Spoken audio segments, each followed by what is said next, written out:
محمد بن سلمان سعودی عرب کے وزیر اعظم مقرر ہونے والے ولی عہد محمد بن سلمان کا عرب دنیا کے طاقتور ترین رہنما تک کا سفر۔ محمد بن سلمان کو گزشتہ کئی برسوں سے سعودی سلطنت کا سربراہ سمجھا جاتا ہے۔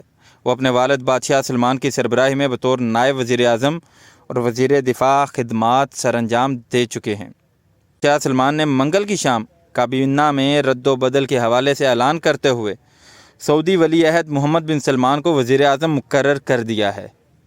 عام طور پر بادشاہ ہی وزیر اعظم ہوتا ہے۔ اس سیاسی سفر میں ایک اہم موڑ اپریل 2015 میں اس وقت آیا جب شاہ سلمان نے اپنی جانشینی کی قطار میں نئی نسل کو شامل کیا۔ شاہ سلمان بھائی مکرم بن عبدالعزیز کو ہٹا کر اپنے بھتیجے محمد بن نائف کو ولی عہد مقرر کیا، جبکہ اپنے بیٹے محمد بن سلمان کو نائب ولی عہد مقرر کر دیا۔ اب بطور وزیر دفاع ان کی جگہ ان کے چھوٹے بھائی خالد بن سلمان نے لی ہے، جو اس سے قبل نائب وزیر دفاع تھے۔